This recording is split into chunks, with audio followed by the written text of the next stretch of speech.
Corona কাল থেকে বেশ কিছু ট্রেনের পরিষেবা থেকে বঞ্চিত হয়েছিল জলপাইগুড়ি জেলার বেলাকোবাবাসী, যার মধ্যে তিস্তা তোরসা আসাম লোকালও ছিল। অবশেষে তিস্তা তোরসার পর এনজেপি ভায়া বেলাকোবা বঙ্গাইগাঁও প্যাসেঞ্জার ট্রেনের নতুন স্টপেজ পেল বেলাকোবাবাসী। ফলে যেমন বেলাকোবাবাসীর সুবিধা হলো, ঠিক তেমনি লোকসভা ভোটের আগে সাংসদের এই উদ্যোগ যেন বিজেপিকে অ্যাডভান্টেজ দিল। বৃহস্পতিবার দুপুর 2টো নাগাদ বেলাকোবা স্টেশনে একটি ছোট্ট অনুষ্ঠানের মাধ্যমে এই নতুন স্টপেজের ঘোষণার পর উদ্বোধন করেন জলপাইগুড়ির সাংসদ জয়ন্ত রায়। উদ্বোধনী অনুষ্ঠানে সাংসদের পাশাপাশি রেল দফতরের আধিকারিকেরাও ছিলেন। নির্ধারিত সময় অনুযায়ী ট্রেন এনজেপি থেকে ছেড়ে বেলাকোবা স্টেশনে এসে দাঁড়াবে এবং পরবর্তীতে আসামে যাবে। চাহিদা মতো স্টপেজ পাওয়ায় খুশি বেলাকোবাবাসীরাও।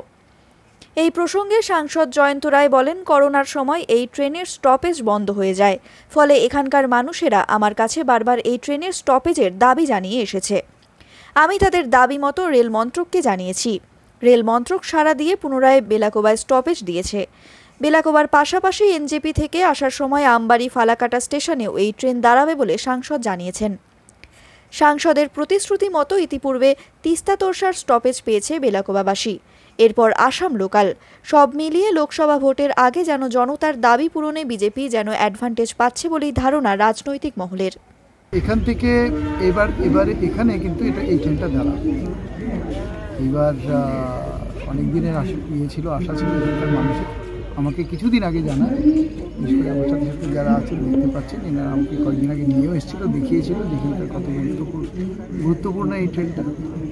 বলার পর আমি রেলওয়ে বোর্ডে, রেলওয়ে মিনিস্ট্রিতে, তারপর ডিআরএম, জিএম এনাদের সাথে যোগাযোগ করি এবং তারপরে তারা রাজি হয় এবং এই ট্রেনটাকে আজকে থেকে আবার চালু হওয়া শুরু।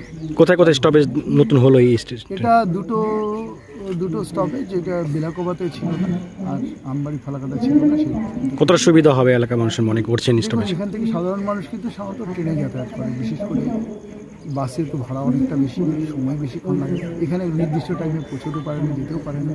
সেক্ষেত্রে কিন্তু ট্রেনের উপর গরিব বেশি মানুষ, সাধারণ মানুষ কিন্তু অনেকটাই রেলের উপর নির্ভরশীল।